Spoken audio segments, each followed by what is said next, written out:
تدفعني نحو العليا والكون. عبداللہ نے کراچی سے پوچھا ہے تقدیر میں سب لکھا ہے تو عمل کا کیا فائدہ؟ جب تقدیر میں سب کچھ لکھ دیا جاتا ہے تو پھر محنت اور عمل کرنے کا کیا فائدہ، کیونکہ ہونا تو وہی ہے جو اللہ نے لکھ دیا ہے۔ دیکھیے اللہ تعالیٰ کو تو سب چیزوں کا علم پہلے سے موجود ہے، تو اللہ تعالیٰ نے اسی حساب سے سب چیزوں کو لکھ لیا۔ اللہ کو پتہ ہے کون جنت میں جائے گا، کون جہنم میں جائے گا، کون اچھے اعمال کرے گا، کون برے اعمال کرے گا، تو جو لکھا ہوا ہے اسی حساب سے ہوتا ہے۔ تو اللہ کے علم میں پہلے سے یہ بات موجود ہے، اللہ کا علم کامل ہے، اور جو کچھ اللہ نے اس علم کے حساب سے لکھ دیا وہ اسی طرح سے ہوتا چلا جا رہا ہے۔ باقی یہ رہا یہ مسئلہ کہ پہلے سے لکھا ہوا ہے تو جنت میں کیوں جائے گا، جہنم میں کیوں جائے گا انسان، اس کے دو جواب ہیں، ایک الزامی جواب اور ایک تحقیقی جواب۔ الزامی کہتے ہیں کہ کوئی شخص کسی بات کو نہ مان رہا ہو تو اس کو کہنا کہ بھئی یہ دلیل آپ یہاں نہیں مانتے تو وہاں تو مان رہے ہیں آپ۔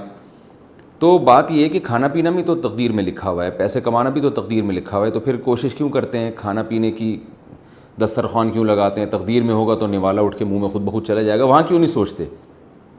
یہ الزامی جواب ہے۔ تو جیسے وہاں نہیں سوچتے، آپ کو عمل میں بھی خود عمل کرنا پڑے گا، ایس تقدیر پہ بھروسہ کر کے آپ کو بیٹھنے کی اجازت نہیں ہے۔ اب ظاہر ہے وہاں کھانے پینے میں اور اپنے دنیا کے معاملات میں آپ تقدیر پہ بھروسہ اس لیے نہیں کرتے کہ آپ کو پہلے سے پتہ نہیں ہے کہ کیا لکھا ہے، آپ کو پہلے سے معلوم نہیں ہوتا کہ آپ کی تقدیر میں رات کا کھانا لکھا ہے کہ نہیں لکھا، تو آپ کھاتے ہیں اور کھانے کے بعد پتہ چلتا ہے کہ لکھا ہوا تھا تبھی کھایا ہے آپ نے۔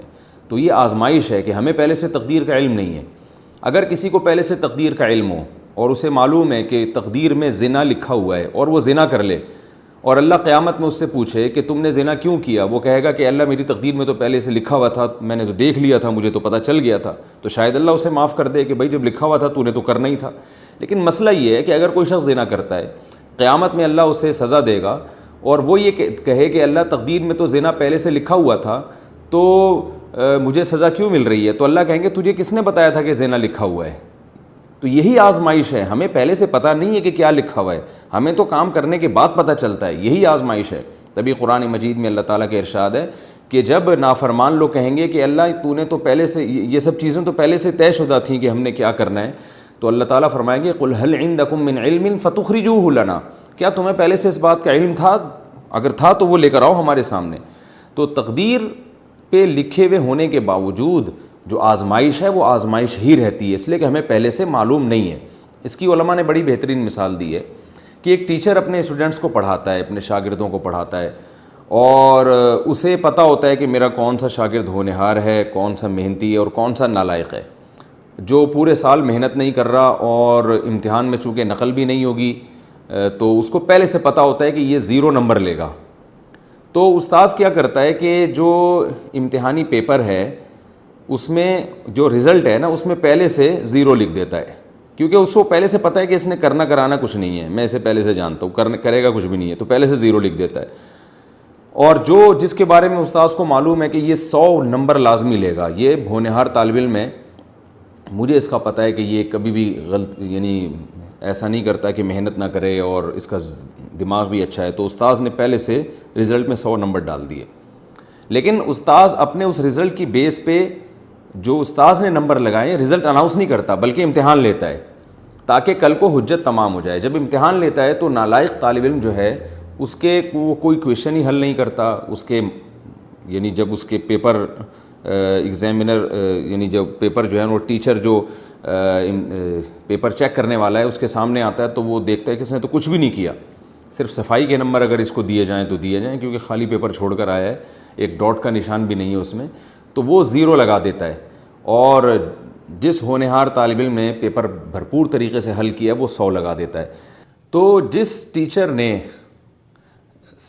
یعنی جو جب عملی طور پر امتحان لیا گیا تو نالائق طالب علم کے 0 نمبر آئے، اور جو ہوشیار تھا، ذہین تھا، محنتی تھا، اس کے 100 نمبر آئے۔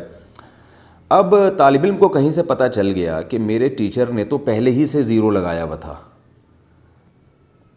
اور جو ذہین ہے اس کو پتہ چل گیا کہ پہلے سے ہی 100 لگایا ہوا تھا۔ تو اب نالائق طالب علم جس نے محنت نہیں کی، امتحان پاس نہیں کیا، کیا وہ اس بیس پہ اس رزلٹ کو مسترد کر سکتا ہے کہ جی آپ نے تو پہلے ہی 0 لگا دیا تھا؟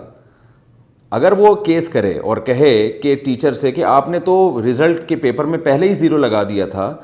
تو جو ٹیچر ہے نا وہ یہ کہے گا کہ تم یہ نہ دیکھو کہ میں نے لگایا تھا نہیں لگایا، تم یہ دیکھو میں نے صحیح لگایا تھا غلط لگایا تھا، مجھے چونکہ پتہ تھا کہ تم نالائق ہو تو میں نے تمہیں آزمایا ہے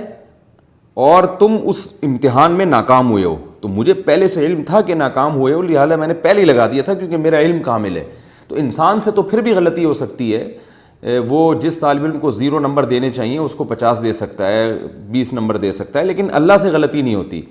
تو اللہ تعالیٰ نے چونکہ تقدیر کا علم مخفی رکھا ہے، لہذا ہماری اب آزمائش اس میں یہ ہے کہ ہمیں نہیں پتہ کہ ہم جنت میں جائیں گے جہنم میں جائیں گے، ہمارے مقدر میں گناہ لکھا ہے نیکی لکھی ہے،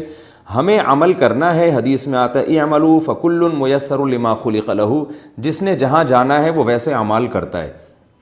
تو آپ اچھا عمل کر کے دیکھیں، اگر آپ اچھا عمل کریں گے، کوشش کریں گے تو اللہ کا وعدہ ہے عمل کی توفیق ملے گی آپ کو، اور جب عمل کی توفیق ملے گی تو اللہ کا وعدہ ہے اچھا عمل اس کی علامت ہے کہ آپ کے مقدر میں جنت لکھی ہوئی ہے۔ اور آپ برائی کر کے دیکھیں، اگر آپ برائی کرنے کی کوشش کرتے ہیں تو آپ سے برائی ہوگی، اور جب برائی ہوگی آپ سے تو یہ اس کی علامت ہے کہ آپ کی قسمت میں برائی لکھی ہوئی تھی، اور پھر اس کی بیس پر جب آپ جہنم میں جائیں گے، اللہ ہم سب کو پناہ میں رکھے، تو یہ اس کی علامت ہے آپ کے مقدر میں جہنم لکھی ہوئی تھی، لیکن یہ مقدر پہلے سے معلوم نہیں ہے، آپ کے کرنے کے بعد پتہ چلتا ہے۔ تو آپ کو اللہ نے اختیار دیا ہے کہ آپ نیکی کریں تو نیکی کرتے چلے جائیں گے، برائی کریں تو برائی کرتے چلے جائیں گے۔ جیسے دنیا میں اللہ نے رزق بھی مقدر میں لکھا ہوا ہے، تو ہم رزق کی تلاش پھر بھی کرتے ہیں کیونکہ ہمیں نہیں معلوم کہ ہمارے مقدر میں روزی ہے یا نہیں ہے۔ ہم اگر اعتماد کر کے بیٹھ جائیں ہم تو پھر تو یعنی بالکل ہی برباد ہو جائیں گے۔ ایک آدمی نہ کھانا کھاتا ہے، نہ پانی پیتا ہے، اور نہ وہ زندہ رہنے کے اسباب اختیار کرتا ہے، اور وہ یہ کہتا ہے کہ مجھے تو نہیں، یعنی اگر مقدر میں زندگی ہوگی تو بچ جاؤں گا، تو ظاہر ہے یہ نہیں بچے گا، بھوکا مرے گا، اور مرنے کے بعد پتہ چلے گا کہ اس نالائق کے مقدر میں موت لکھی ہوئی تھی۔ تو ہمیں مرنے سے پہلے پتہ نہیں ہے، لہذا ہم زندہ رہنے کی کوشش کرتے ہیں۔ بالکل اس کی مثال ایسے ہے جیسے ایک زید نے بکر کو قتل کیا۔ اب بکر کو قتل کیا، بکر کے وارث زید کے پاس آئے اور کہنے لگے کہ ہم آپ سے انتقام لیں گے۔ اب زید دلیل میں تقدیر کا حوالہ پیش کرتا ہے۔ زید دلیل میں یہ کہتا ہے کہ میں نے 20 سال کی عمر میں بکر کو قتل کیا، بکر کی عمر 20 سال تھی، تو تقدیر میں اس کی عمر 20 سال لکھی ہوئی تھی کہ نہیں لکھی ہوئی تھی؟ بکر کے جو وارثین ہیں، لواحقین ہیں، وہ کہیں گے یقیناً موت کا وقت تو مقدر ہے۔ تو زید کہے گا کہ جو وقت مقدر تھا اسی پہ مرا ہے نا وہ، تو میرا کیا قصور ہے اس میں؟ تو کیا بکر کے لواحقین زید کو اس بیس پہ چھوڑ دیں گے؟ یقیناً نہیں چھوڑیں گے، اور دنیا میں کوئی بھی نہیں چھوڑتا۔ تو جیسے وہ نہیں چھوڑتے اللہ بھی نہیں چھوڑے گا، قتل کی سزا دے گا۔ وجہ اس کی یہ ہے کہ بکر کے وارثین زید کو یہ کہیں گے کہ اس نے 20 سال میں، اس کی عمر تو 20 سال ہی تھی، لیکن تجھے کس نے بتایا تھا کہ اس نے 20 سال میں مر جانا ہے؟ ظاہر سے تو یہی لگ رہا تھا کہ ابھی مزید زندہ رہے گا، آپ نے جا کے اس کو گولی مار دی ہے، تمہیں کس نے بتایا تھا؟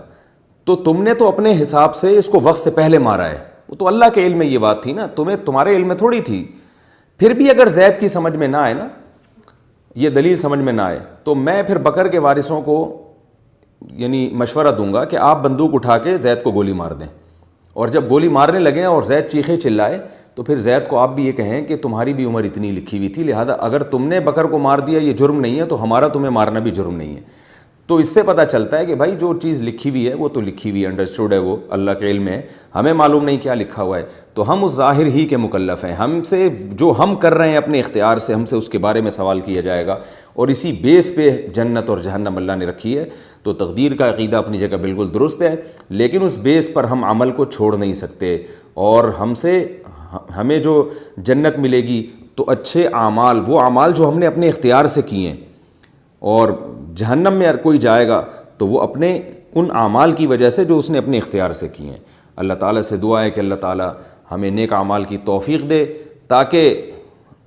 ہم جنتی قرار پائیں، اور برے اعمال سے اللہ تعالیٰ ہماری حفاظت کرے تاکہ ہم جہنم سے ہمیشہ کے لیے محفوظ ہو جائیں۔